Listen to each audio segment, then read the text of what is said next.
As Ernest Hemingway noted, the world breaks everyone, and afterward, many are stronger in the broken places.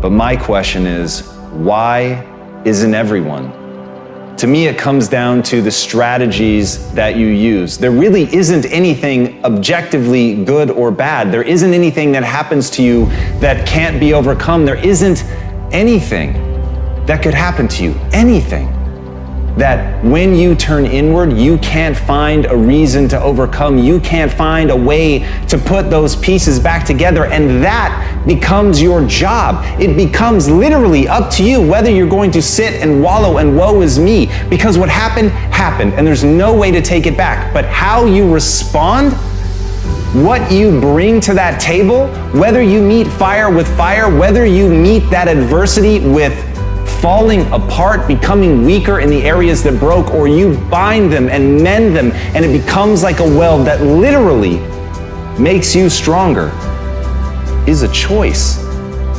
And it's a choice only you get to make. But as Stephen Hawking said, when you complain, nobody wants to help you.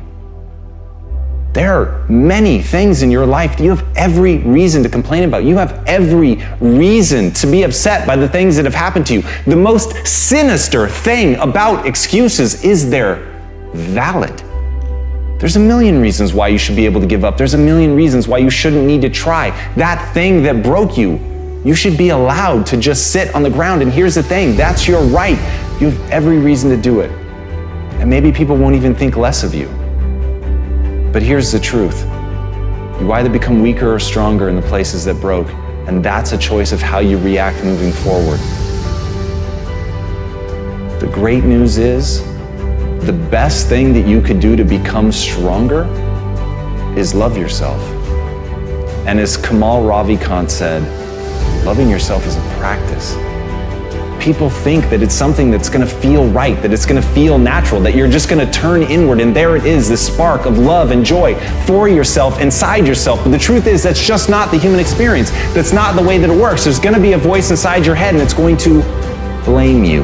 It's gonna say that it's your fault. And no matter how many times people on the outside tell you that that is not true, that this thing happened to you, that it isn't you, it doesn't define you, there will be a voice that's going to tell you that it does. And that's where you have to fall back on process. That's where you have to realize that you literally have to practice loving yourself, and that it's okay, that no matter what happened, there is absolutely nothing that invalidates that you're worthy of your own love.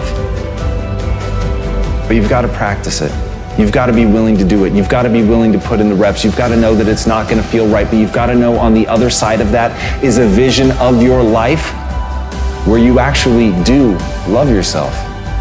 Because you took the time to say it. You took the time to practice it. You took the time to sit there and feel stupid and say that you love yourself. And sometimes just putting in the work is what you need to do to get strong. So put in the work.